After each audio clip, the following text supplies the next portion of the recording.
Hello everyone, welcome to my channel. और आज है 30 सितंबर और जो आज की करंट अफेयर रहने वाली है वो काफ़ी ख़ास रहने वाली है। और ऐसा क्यों?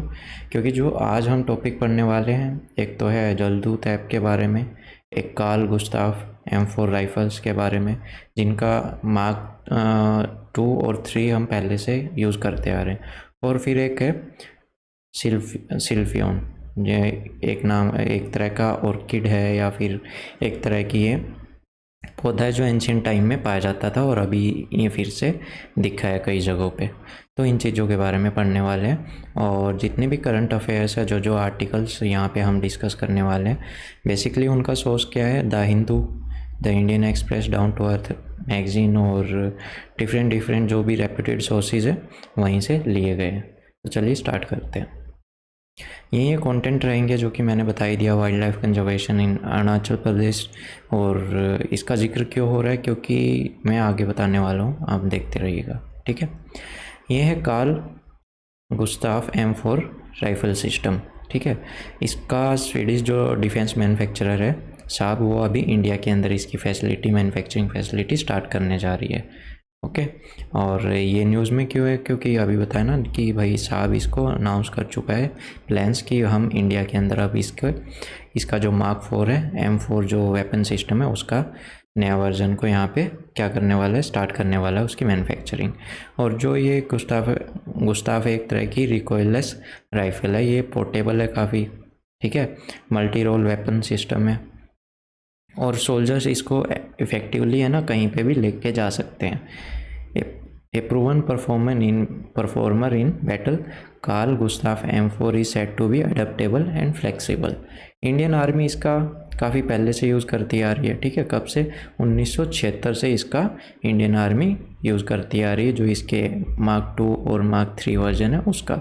और जब ये इंडिया के अंदर M4 भी स्टार्ट हो जाएगी बननी, तो आई थिंक ये भी इंडियन आर्मी यूज़ करने वाली। ये आप देख सकते हो, सोल्जर इसको अपने कंधे पे रख के यूज़ कर रहा है और दूसरा इसकी लोडिंग कर रहा है। अब बात करते हैं सेकंड, जो कि जलदूत ऐप है। रिसेंटली जो रूरल डेवलपमेंट मिनिस्ट्री है उसने लॉन्च किया है। तो इसके अंदर क्या है देखते हैं। Jaldoot is jointly developed by rural development and Panchayati Raj ministry to monitor the ground water level across the country.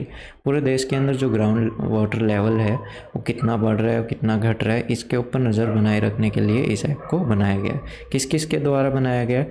Rural development और जो पंचायती राज मिनिस्ट्री है उसके द्वारा मिलके।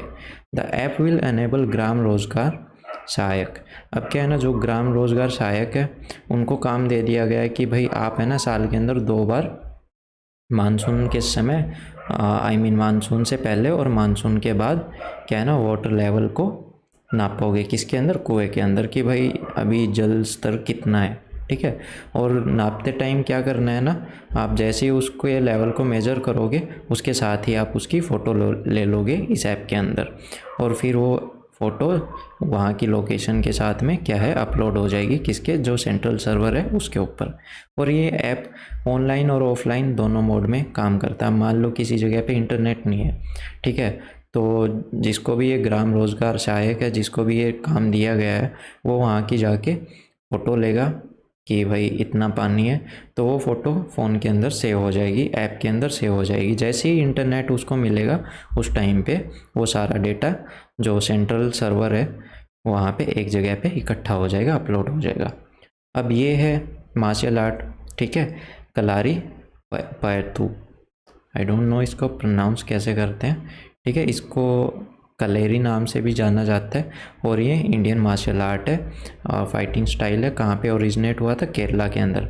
एक तरह का सबसे एंशियंट सबसे पुराना मार्शल आर्ट है जो अभी भी सुचारू रूप से चल रहा है, ठीक है ना, अभी भी एग्जिस्टेंस में है। इसका ओरिजिन कहा जाता है कि तीसरी शताब्दी से लेके, मतलब तीसरी शताब्दी में इसका ओरिजिन है, वो तब से ये स्टार्ट है। इसके अंदर स्ट्राइक्स, किक मारना, पकड़ना और वेपन्स का यूज़ करना, और सबसे बड़ी बात हीलिंग मेथड्स का भी इसमें जिक्र किया गया है। देखो ये यहाँ पे जैसे लड़ रहे हैं ना, प्रैक्टिशनर जो हैं इसको जो प्रैक्टिस करते हैं, जो इसको सीख रहे हैं या फिर जो इसके अंदर काफ़ी विद्वान हैं, उनको काफ़ी चीज़ों का नॉलेज है। एक तो प्रेशर पॉइंट्स बॉडी के, ह्यूमन बॉडी के जितने भी अलग अलग, जैसे कि हमारी उंगलियों के टिप के ऊपर भी कुछ प्रेशर पॉइंट होते हैं, तो उनको पूरी बॉडी की एक तरह से नॉलेज है कि कहाँ पे दबाने से क्या होता है, ठीक है। और दूसरा वो हीलिंग टेक्निक्स के अंदर भी काफ़ी उनको महारत है, उनको आयुर्वेदा और योगा की भी काफ़ी नॉलेज है, जो इस मार्शल आर्ट्स के विद्वान हैं। और मोस्टली क्या है ना, केरला के अंदर ये होती है और इसके अंदर सभी जात के लोग भाग लेते हैं या फिर उसको सीखते हैं। वुमेंस भी इसके अंदर काफ़ी सक्षम है और वो आज भी इस चीज़ को आगे बढ़ा रही हैं, इसको सीख रही हैं। अब बात करते हैं अरुणाचल प्रदेश की, हमने क्यों उसको लिया था। क्या है ना, देखो फरवरी के अंदर जो इंडियन एक्सप्रेस है उसने कुछ 6 मेगा प्रोजेक्ट्स के बारे में रिपोर्ट छापी थी कि भाई इनको एक तरह से ये कंप्लाई नहीं करते हैं, जो इन्वायरमेंटल क्लियरेंस दिया जाता है किसी भी प्रोजेक्ट को करने के लिए, कि भाई हाँ इनको अभी ग्रीन चिट दे दिया और ये अपना उस एरिया के अंदर काम कर सकते हैं और इनकी वजह से कोई भी एनवायरनमेंट को इतना ज़्यादा नुकसान नहीं होगा। लेकिन कुछ वो 6 प्रोजेक्ट थे जिन पे वो उनको अच्छे से क्या है ना क्लियरेंस नहीं मिल रही थी। तो एनजीटी ने क्या करा ना, साओमोटो नोटिस के थ्रू उन मामलों को उठा लिया, लेकिन अभी रिसेंटली उसने उन केसेस को ड्रॉप भी कर दिया।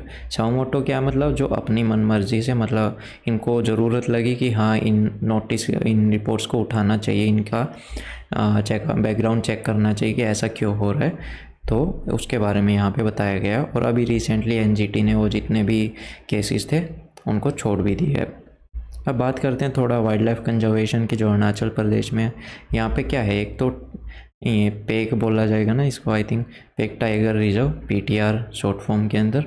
ये कहाँ पे लाई करता है, ईस्टर्न हिमालयाज़ के फुट हिल्स पे, in the east Kameng district of Arunachal Pradesh, ठीक है। और इसको पाखुई टाइगर रिजर्व भी बोला जाता है। ये मोस्टली ईस्टर्न जो हिमालय है, पूर्वी हिमालय बायोडाइवर्सिटी उधर में ज़्यादा है, ठीक है। यहाँ पे जो 4 अमेजिंग साइटिंग्स हैं किसकी, हॉर्नबिल स्पीसीज़ की, एक तरह का बर्ड है, और यही जो ग्रेट हॉर्नबिल है वहाँ का स्टेट बर्ड है अरुणाचल प्रदेश का।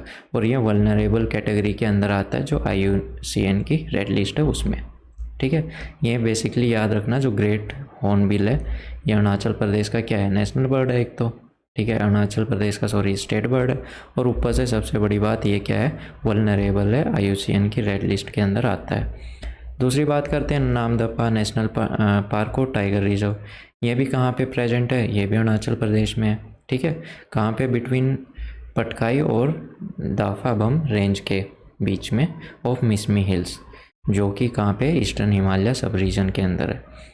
नामदफा की जो लोकेशन है वो इंटरनेशनल बॉर्डर को टच करती, किस किस के, इंडिया और म्यांमार के, अलॉन्ग विद रेजिंग नाओ दिहिंग रिवर, ये रिवर भी उसके साथ चलती रहती है। It is world's only park, ये पूरे वर्ल्ड का अकेला ऐसा पार्क है जिसके अंदर 4 स्पीसीज़ पाई जाती है बिग कैट्स की। बिग कैट्स बोले तो जैसे कि टाइगर हो गया, लेपर्ड हो गया, फिर एक स्नो लेपर्ड भी है, एक फिर क्लाउडेड लेपर्ड भी है। देखा जाए तो चार एक तरह से 4 बिग कैट्स की यहाँ पे स्पीसीज़ पाई जाती हैं। माओलिंग नेशनल पार्क, ये भी कहाँ पे है, ये भी है अरुणाचल प्रदेश के अंदर। काफ़ी ब्यूटीफुल प्लेस है, located in upper Siang district के अंदर ये वहाँ पे लोकेटेड है ये, ठीक है। और some part of Siang, west Siang और ईस्ट सियांग डिस्ट्रिक्ट और स्टेट ऑफ अरुणाचल प्रदेश। इसका जो माओलिंग नाम है ये ड्राइव किया गया वहाँ की जो हाईएस्ट पीक है, सबसे ऊंची पहाड़ी या फिर चोटी कह लो, उसके नाम के ऊपर इसका नाम रखा गया है, क्योंकि ऐसा लोगों का वहाँ पे फेथ है और लोग उस चीज़ को मानते हैं। देयर इज़ अ रिवर, वहाँ पे एक रिवर है सियोम नाम की, जो इसके साथ में वेस्टर्न बॉर्डर के, जो पार्क का जो वेस्टर्न बॉर्डर है उसके साथ साथ बहती है, ठीक है। Eagle nest wildlife century भी वहाँ पे प्रेजेंट है, और ये भी प्रोटेक्टेड एरिया है किसका, इंडिया का, in Himalayan foothills of west Kameng district of Arunachal Pradesh, west Kameng district के अंदर ये सिचुएटेड है। और ये किसको ज्वाइन करता है साथ में, जो सीसा ऑर्किड सेंचुरी है, अभी पढ़ेंगे उसके बारे में भी, उसको उसके साथ में ये बाउंड्री टच करता है, उसको ज्वाइन करता है इन नॉर्थ ईस्ट और पाखोई टाइगर रिजर्व को जो कामेंग रिवर है उसको ईस्ट में उसके साथ ये टच करता है। It is also part of Kameng elephant reserve. अब ये जो सेंचुरी है eagle nest wildlife century, इसका नाम ईगल नेस्ट क्यों पड़ा, क्योंकि क्या है ना 1950 के अंदर यहाँ पे किसकी डिवीज़न की पोस्टिंग थी, इंडियन आर्मी की एक डिवीज़न की यहाँ पे पोस्टिंग थी जिसका नाम था रेड ईगल डिवीज़न, और उसी के नाम पे इसका नाम पड़ गया eagle nest wildlife sanctuary. और eagle nest is a site where Bugun liocichla, ठीक है, एक ये बर्ड की स्पीसीज़ है जो पहली बार डिस्कवर हुई थी 1995 में, और अगेन फिर से इसको ऑब्जर्व किया गया कब, 2006 के अंदर। अब बात करते हैं सीसा ऑर्किड सेंचुरी की। अब ये क्या है, ये कहाँ पे, ये भी हिमालय के फुट हिल्स में, भालू कपोंग फॉरेस्ट डिवीज़न, जो कि कहाँ पे है, वेस्ट कामेंग डिस्ट्रिक्ट के अंदर अरुणाचल प्रदेश में, तो ये उस एरिया के अंदर लोकेटेड है। ये कोजॉइन करती है किसको, eagle nest wildlife century को साउथ वेस्ट के अंदर, जैसे अभी हमने पढ़ा था ना पीछे। It is a part of Kameng protected area complex which is an elephant reserve, ये एलिफेंट रिजर्व का भी पार्ट है। सीसा is noted for the occurrence of more than 200 orchid species. Orchid क्या है, एक तरह का प्लांट है, ब्यूटीफुल फ्लावर्स उस पर लगते हैं, कलरफुल फ्लावर्स, ठीक है। वहाँ उस ऑर्किड की कम से कम यहाँ पे 200 स्पीसीज़ पाई जाती है, जिसमें से 5 नई हैं और काफ़ी एंडेमिक स्पीसीज़ हैं वहीं पे पाई जाती हैं।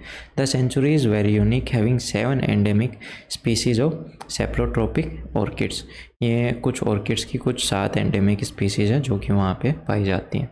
अब एनजीटी का तो हमने जिक्र किया ही था, जिसने अरुणाचल प्रदेश के 6 केसेस को छोड़ दिया था, अभी ड्रॉप कर दिया उन पे, वो अब नहीं कर रहा, मतलब कार्रवाई नहीं कर रहा है। तो थोड़ा सा इसके बारे में पढ़ते हैं।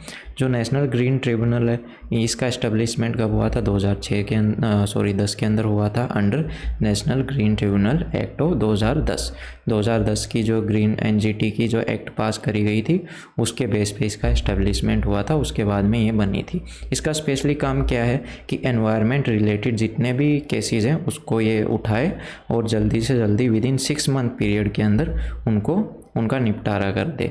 और इसका गठन इसलिए भी हुआ था क्योंकि क्या है ना, हाई कोर्ट्स में जो लिटिगेशन काफ़ी डाली जाने लगी थी रिलेटेड टू एनवायरनमेंट इश्यूज़, तो ताकि भाई क्या है ना, हाई कोर्ट पे ज़्यादा बर्डन ना पड़े, इस वजह से एनजीटी का गठन किया गया कि एनवायरनमेंट रिलेटेड जितने भी जो भी केसेस हैं उनके ऊपर कौन एक्शन लेगा, वो लेगा एनजीटी, और एनजीटी 6 महीने के अंदर इसका निपटारा कर देता है।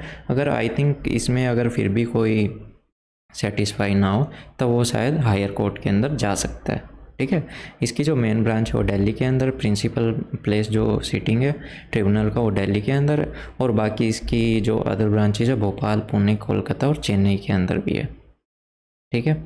और सबसे बड़ी बात, ये किस पे काम करता है, नेचुरल जस्टिस पे काम करता है, ना कि कोड ऑफ सिविल प्रोसीजर।